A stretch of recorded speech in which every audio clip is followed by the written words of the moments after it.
So the scenario we're going to be playing is scenario number 5, incoming. It is going to be no kill box. You get 5 points to win. You get 1 point for dominating your friendly zone, 1 for controlling the enemy zone, 2 for dominating the enemy zone. You can also get 1 for destroying the enemy objective.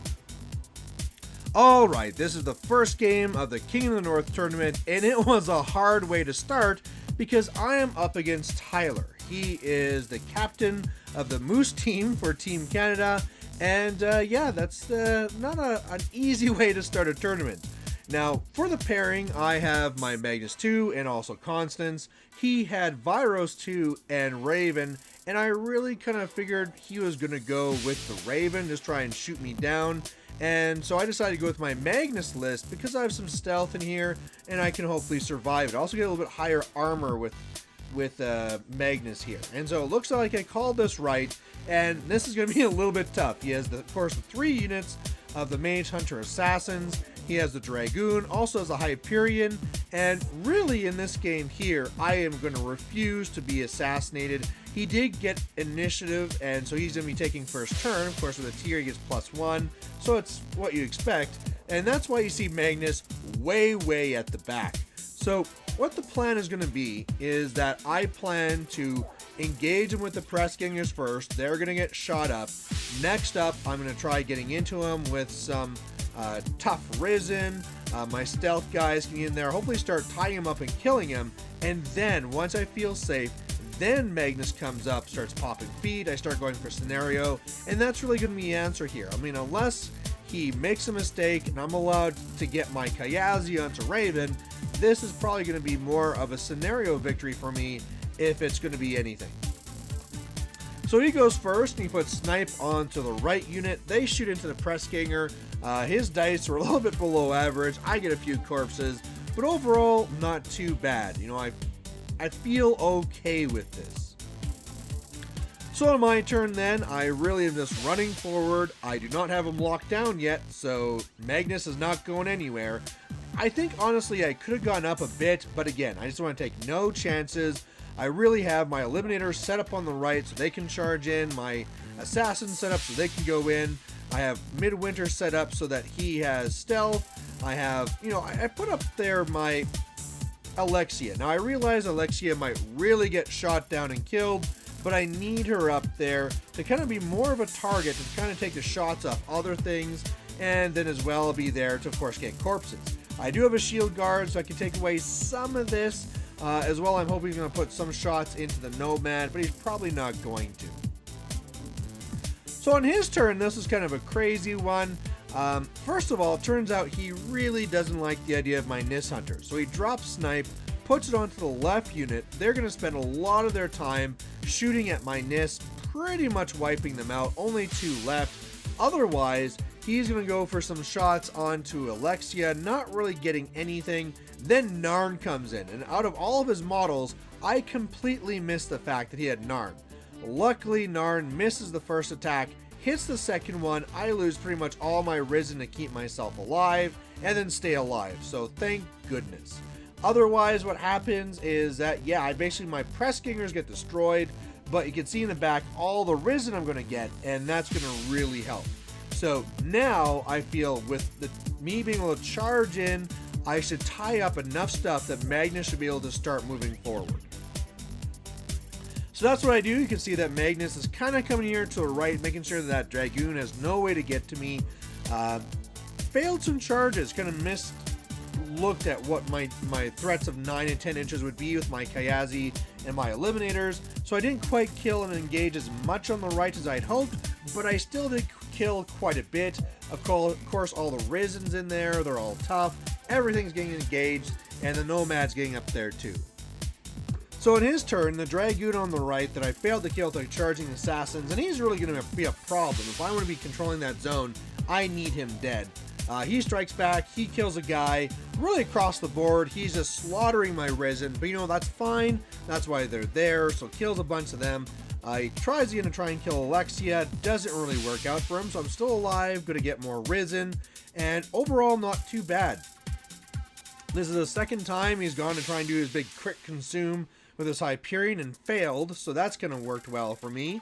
And otherwise now again, I feel that now the assassins can really get in there and deep, kill a lot of guys. I really want to kill Epic Iris, and if I could somehow clear the zone this turn and deal with this Dragoon, that'd be great.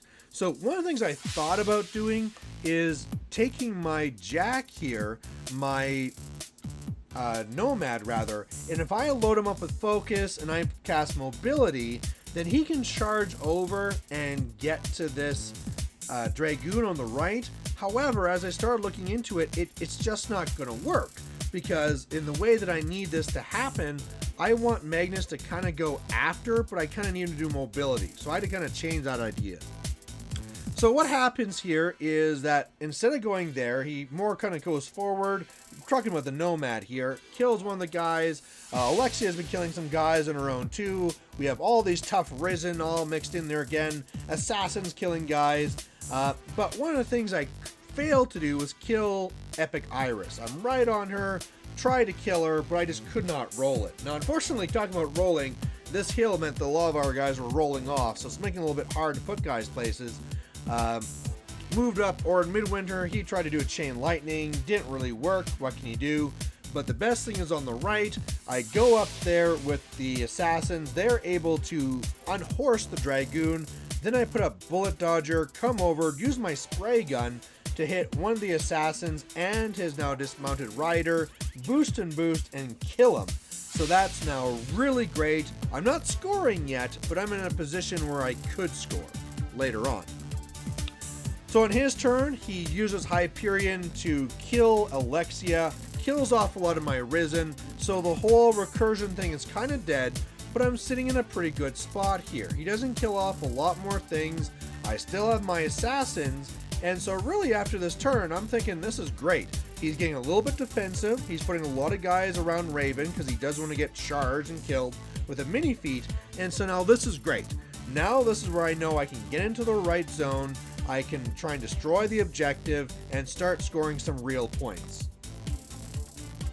So that's what I do here. I move over to the far side here. I just upkeep Bullet Dodger, run in. Originally I wanted to allocate a bunch to my Nomad, but then remembered about Epic Iris, so that didn't happen. You can see that my assassins basically wiped out everything over here on the right side, plus got over to the left side. Did a little bit of the chain lightning with Orin, and so he actually is killing off some guys too. Rupert even ran into the zone just to tie up these guys, and so now I'm at 1 control point, and I'm feeling great. The Nomad did a little bit of damage to him, to the Hyperion, not really anything serious whatsoever, but he's more just in the Hyperion's way. So on his turn, he does some punches to the Hyperion, or sorry, to the Nomad, fails to kill him, kills some of the guys on the left, but again, can't get anything to the zone, and so I score again by dominating, and it's now at 2 points. Now, Rayvn's trying to claw her way over, and so she's starting to kill a few guys. I got a little bit lucky with some toughs. I've actually been making lots of toughs this game, but again, this is going great, and I'm really starting to score and feeling good about this game. So in this turn, I really wanted to destroy the objective, feeling safe, and talking about feeling safe, this is really my two choices I had this turn. One, I could stay in the back like I am here, dominate, be totally safe from any craziness he might pull. Two, I pop my feet and charge forward so that I can make sure the Hyperion can't get in the zone. However, with the Nomad being very, very healthy still and the objective there, I feel the Hyperion can't get to the zone, and I'd rather save it for a future turn.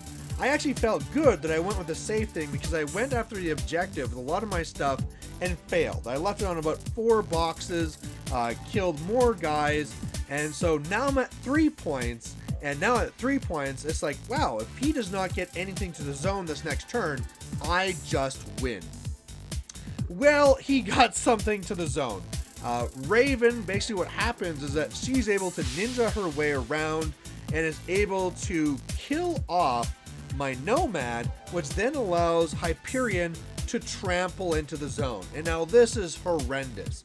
My whole scenario game is in the shitter. So really, my only opportunity to do anything now is to try and destroy the objective, get to 4, and then either go for some sort of like assassination, which probably won't happen because he's again carefully surrounding Rayvn, or while he's concentrating over here and surrounding Rayvn, maybe clear out his zone. So we're gonna try. For some reason, Orin Midwinter is staying alive, and hopefully I can start clearing some stuff out. So unfortunately, I had failed some command tests, so I didn't actually get to do a lot this turn. But yeah, on the left, I kill off quite a few guys, so attrition-wise went well. And then here's something I did is a little bit risky. I have Bullet Dodger onto Magnus. I know that the Hyperion only has a threat range of 10, so I put myself 9.5 inches away from Hyperion. And the idea is I want him to come after me so that if he misses once, I can Bullet Dodger away, survive, and then after that, by the way, last turn he trampled in here, he got a point, making it 3 points to 1. This turn it'll be 3 points to 2. But with this here, if he comes after me, he wastes all that activation really. Meanwhile, hopefully that pulls stuff away from the zone so I can score. Well, what happens is he doesn't do that. He goes up, shoots a lot of my stuff at the top, runs some more stuff in the zone, most importantly Rayvn. So now he dominates, and now he's at 4 points. So it's now 4 points to 3, and I am really down on models. I have like Orin Midwinter, I have a Kayazi, and I have like a Press Ganger. So not really a lot of stuff whatsoever. In fact, the Press Ganger actually failed command. So somehow I need to kill only these. He didn't actually put all of his guys in the zone. So there's only 2 guys in the zone and this objective. So if I can kill the objective and kill those 2 guys in the zone, I can win. Well, what happens here is that I charge over with my Eliminator, destroy the objective, so that's perfect, and then I go with Orin Midwinter, I do a Chain Lightning, I just need to roll a 7 to hit the one guy, it'll automatically hit the other one, kill him, like they're just both auto dead from that spell, and then I'll control the zone and win. I didn't roll the 7. So being that I didn't roll the 7, I thought I'd get a different achievement, and Magnus decides to charge here at the rear of the Hyperion, and that's because he has backstab. So I'm actually doing an armor pierce attack with 4 dice. It was pretty cool. I didn't roll that high, but at least I did it. Then once I was done, he dominates my zone again, and he wins by scenario. So it is going to be a loss for me right at the start of the tournament. Not really the way you want to start the game, the day. But you know what? I felt good about this game. It was a good game. It was a close game. I was up against a very strong opponent, and I really did have my chances. I could have won this. Now keep in mind, he had some bad dice. I had some good dice. But if I just would have been a little bit... We talked about it after. And if I would have come over and popped my feet and trapped the Hyperion, he really didn't see any way of killing me, and I probably would have won by scenario. And again, of course, at the end, if I could have just rolled a 7, flip that coin, if it had been heads, I win the game. So it was really close, glad it was close, but yeah, lost this game. Please write down below if you thought I could have done anything else different, and we'll catch you later. Bye.